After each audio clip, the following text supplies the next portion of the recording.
നമസ്തേ. നമുക്ക് 4 തരത്തിലുള്ള ബോധങ്ങളാണ് ഉണ്ടാകേണ്ടത്. 1 ശാസ്ത്രബോധം, 2 രാഷ്ട്രബോധം, 3 ദൈവബോധം, 4 മതബോധം. ഈ ബോധങ്ങളിൽ 2 നമ്മൾ ആർജിച്ചെടുക്കുന്നതും 2 നമുക്ക് ജന്മനാ കിട്ടുന്നതുമാണ്. ശാസ്ത്രബോധവും രാഷ്ട്രബോധവും നമ്മളുടെ അറിവുകൾക്കനുസരിച്ച് വളരും തോറും നമ്മളിൽ നിറയുന്ന ബോധമാണ്. എന്നാൽ ദൈവബോധവും മതബോധവും നമുക്ക് സ്വമേധയാ ജന്മന കിട്ടുന്നതാണ്. ഒരു ഹിന്ദു മതത്തിൽ ജനിക്കുന്നവൻ ഹിന്ദുവായും ഹിന്ദു ദൈവങ്ങളെ ആരാധിക്കുന്നവനായും, അതുപോലെ തന്നെ മുസ്ലിം സമുദായത്തിൽ ജനിക്കുന്നവൻ അങ്ങനെയും, ക്രിസ്ത്യൻ സമുദായത്തിൽ ജനിക്കുന്നവരെ അങ്ങനെയും, ഏത് സമുദായത്തിൽ നമ്മൾ ജനിക്കുന്നുവോ നമ്മളുടെ മതബോധവും ദൈവബോധവും അതിനനുസരിച്ച് ഉരുത്തിരിഞ്ഞുണ്ടാവുന്നു. ഈ ഏത് മതത്തിൽ ജനിക്കുന്നവർക്കും ശാസ്ത്രബോധവും രാഷ്ട്രബോധവും അവരുടെ അറിവിലൂടെ ഉണ്ടാക്കിയെടുക്കേണ്ടതാണ്. ശരിക്കും ഒരു പ്രയോറിറ്റൈസ് ചെയ്യുകയാണെങ്കിൽ നമുക്കുണ്ടാവേണ്ട ബോധം എന്ന് പറയുന്നത് ശാസ്ത്രബോധം ഫസ്റ്റ്, രാഷ്ട്രബോധം സെക്കൻഡ്, ദൈവബോധം മൂന്നാമത്തത്, 4മത്തത് മതബോധം. ഇതിൻ്റെ ഏതെങ്കിലും ഒരു ഓർഡർ ഓൾട്ടർ ആവുകയോ റിവേഴ്സ് ആവുകയോ ചെയ്തു കഴിഞ്ഞാൽ നമ്മളിൽ വളരെ മോശം രീതിയിലുള്ള ആൾക്കാർ ജനിക്കപ്പെടും. അത് ഏത് മതത്തിൽ നിന്നുള്ളവരാണെങ്കിലും. ഞാൻ ഇത് പറയാൻ കാരണം, ഞാൻ റീസെൻ്റായിട്ടൊരു വീഡിയോ കണ്ടു. ആ വീഡിയോയിൽ ഒരാൾ എക്സ്പ്ലെയിൻ ചെയ്യാണ്, ഒരു പാത്രത്തിലുള്ള ഫുഡ് എടുക്കാൻ എൻ്റെ വിരലുകൾക്ക് ശക്തിയില്ല, വിരലുകൾ എടുത്ത ഫുഡ് എൻ്റെ വായിലേക്ക് വെക്കാൻ എനിക്ക് ശക്തിയില്ല, വായിലായ ഫുഡ് ചവയ്ക്കാൻ എനിക്ക് ശക്തിയില്ല, ചവച്ച ഫുഡ് ഇറങ്ങുമ്പോൾ അത് ദഹിക്കാനുള്ള ശക്തി എനിക്കില്ല, ഇതെല്ലാം ചെയ്യുന്നത് ദൈവമാണ്, അതുകൊണ്ട് ഞാൻ ദൈവത്തിനെ സ്തുതിച്ചുകൊണ്ടിരിക്കുന്നു. ഒന്ന് ആലോചിച്ച് നോക്കി, എത്ര പരിഹാസ്യനാണ് ആ വ്യക്തി എന്നുള്ളത്.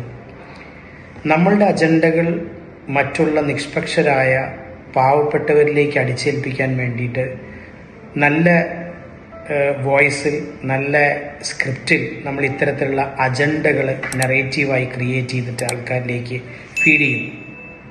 ശരിക്ക് ഇതെല്ലാം വർക്ക് ചെയ്യുന്നത് അങ്ങനെയാണോ? നമ്മൾ ജനിച്ച സമയത്ത്, നമുക്കിതൊന്നും ശക്തിയില്ലാത്ത സമയത്ത് നമുക്ക് ആരാണ് ഫുഡ് വായിലേക്ക് ഇട്ട് വെച്ച് തന്നത്? ആ സമയത്ത് ആരാണ് നമ്മുടെ ഫുഡ് ദഹിപ്പിച്ചു തന്നത്? ഏത് തരത്തിലുള്ള ഫുഡാണ് നമ്മൾ ചെറുപ്പകാലത്ത് കഴിച്ചിരുന്നത്? ഈ ഒരു കുട്ടിക്ക് അസുഖം വന്നു കഴിഞ്ഞാൽ നമ്മൾ പ്രാർത്ഥിക്കുമോ അതോ നമ്മൾ ഡോക്ടറെ കാണിക്കുമോ? എനിക്ക് സത്യത്തിൽ ഭയങ്കരമായിട്ടുള്ള അതിശയം തോന്നുന്നത് എങ്ങനെയാണ് ആൾക്കാർക്ക് ഇത്തരത്തിലുള്ള ആൾക്കാരെ വിശ്വസിക്കാൻ സാധിക്കുന്നതെന്നാണ്. കാരണം ഇത്തരത്തിൽ മതപ്രഭാഷണങ്ങൾ നടത്തുന്ന ഏത് ആൾക്കാരായിക്കോട്ടെ, ഏത് മതത്തിലെ ആൾക്കാരായിക്കോട്ടെ, അവർ യാത്ര ചെയ്യുന്നത് മോസ്റ്റ് മോഡേൺ വണ്ടികളിലാണ്. അവർ താമസിക്കുന്ന സ്ഥലങ്ങൾ മോസ്റ്റ് മോഡേൺ ഫെസിലിറ്റിയുള്ള വീടുകളും കൊട്ടാരങ്ങളുമാണ്. എവിടെ നിന്നാണ് ഇതിനുള്ള കാശ് ഇവർക്ക് കിട്ടുന്നത്? ഇത് ഇവരുടെ ഒരു വരുമാന മാർഗമല്ലേ? ഇത് ഇവരുടെ ഒരു ബിസിനസ് അല്ലേ? ആ ബിസിനസ് വളർത്താൻ ഇവരുണ്ടാക്കുന്ന സ്ക്രിപ്റ്റുകളും ഇവരുണ്ടാക്കുന്ന വിശ്വസിപ്പിക്കുന്ന കഥകളുമല്ലേ ഇത്തരത്തിലുള്ളത്? പകരം നമ്മളുടെ ജനറേഷനും ഇനിയുള്ള ജനറേഷനും പഠിക്കേണ്ടത് ശാസ്ത്രം എന്താണെന്നും രാഷ്ട്രബോധം എന്താണെന്നും ദൈവബോധം എന്താണെന്നും മതബോധം എന്താണെന്നുള്ളതാണ്. നമ്മൾക്ക് എഡ്യൂക്കേഷൻ കിട്ടുന്നത്, നമുക്ക് അറിവ് നേടുന്നത് നമ്മൾ നല്ലൊരു മനുഷ്യനായിട്ട് ജീവിക്കാനാണ്.